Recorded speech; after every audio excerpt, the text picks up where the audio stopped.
The European Union started as a peace project.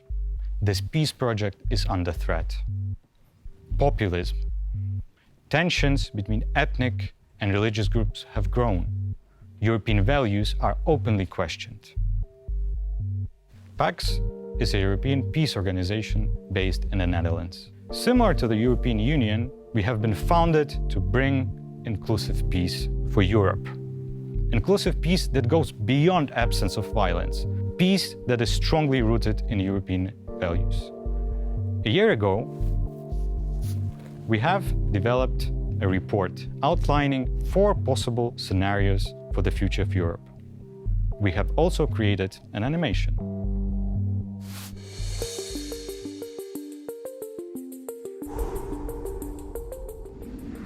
The European Union is facing many challenges.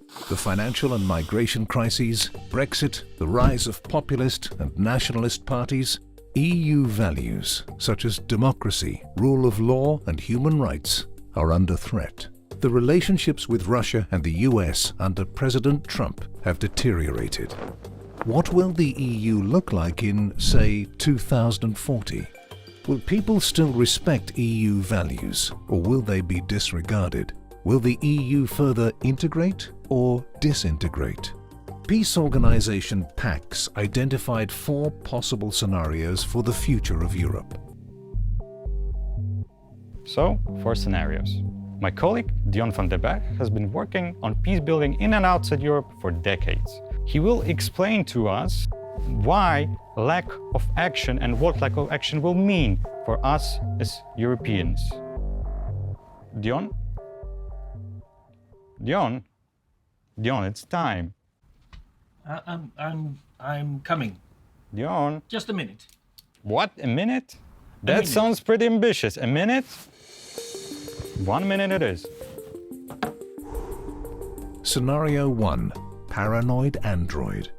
EU values are increasingly disregarded, but the EU continues integrating. The EU focuses on security and stability for its citizens, prioritizing security over civil liberties. This superstate is in full control by means of internal surveillance and strict external border control. It is an inward-looking union, afraid of dangers from the outside world. Well, so that's the challenge, to elaborate on each of these 4 scenarios in just 1 minute. There we go. In this scenario, we clearly see a few elements that we also see in the responses to the COVID-19 pandemic. There's the securitization, the border control.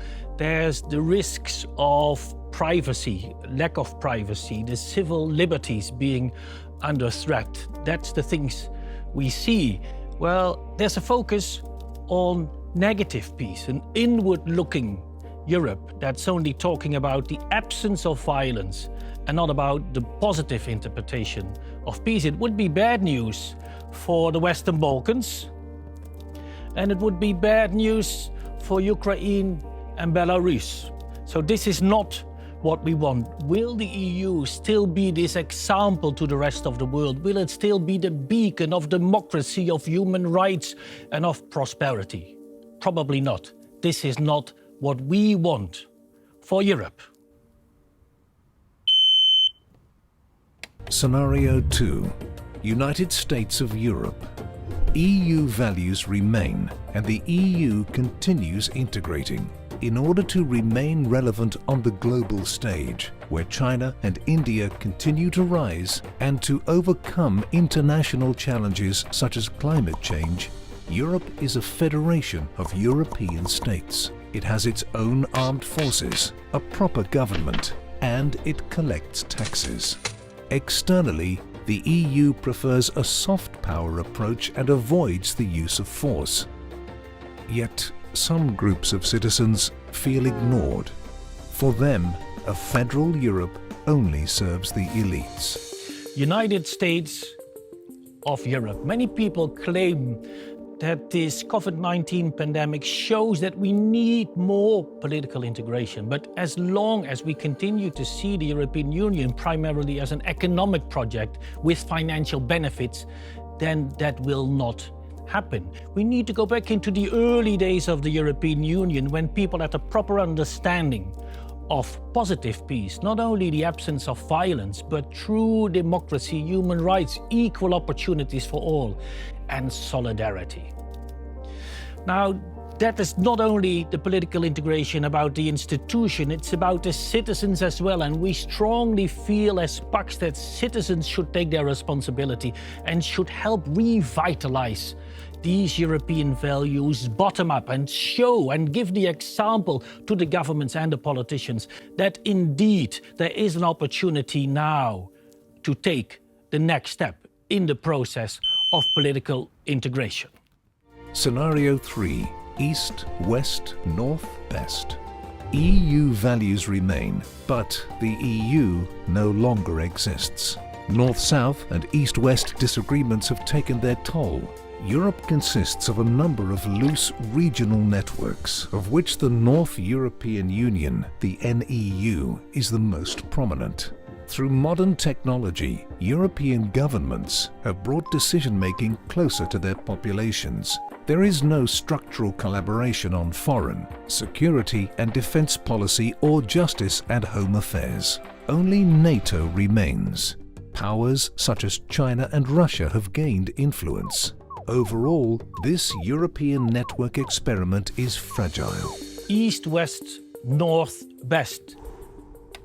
In a way, this is what we do see happening at this very moment in Europe. We've had these negotiations with Italy and others in the south who wanted to have more compensation for the consequences of the COVID-19 pandemic. We've seen Hungary and others in Central Europe not willing to take their share of the distribution of asylum seekers over the European Union as a whole. With regional alliances, we also see regional peace arrangements. Now, will they be sustainable? We fear, as PAX, they will not be sustainable. We fear there will be a lot of influence from other countries. We will be vulnerable to the influence by Russia, by China, by others. And indeed, most of all, we will lose the role we play as an example to the world. Scenario 4. All against all. EU values are being disregarded, and the EU has continued to disintegrate. The EU and NATO have fallen apart. Growing inequality and poverty have led to polarization, distrust and populism, and structural European cooperation has broken down. States pursue their own short-term security and economic interests. There is social unrest, violent extremism, separatism, and numerous international points of tension and conflicts, leading to war. Well, all against all. Definitely the most disastrous scenario for Europe. It would take us back more than 100 years into European history. And people might say it will never happen, but who would have expected that Brexit would take place, say 10 years ago? Nobody would have expected Brexit to take place, but it did. And we cannot take peace for granted.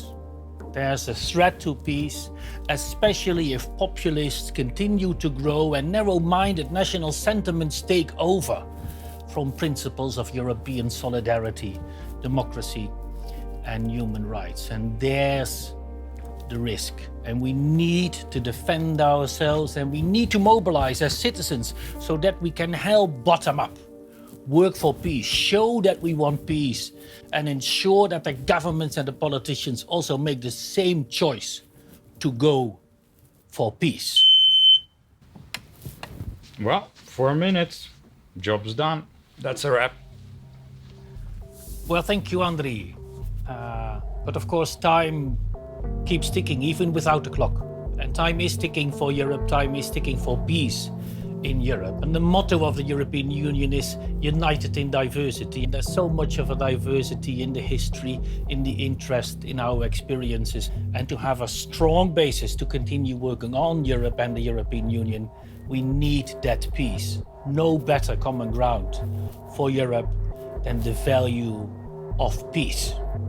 So please join us in revitalizing Europe as a peace project.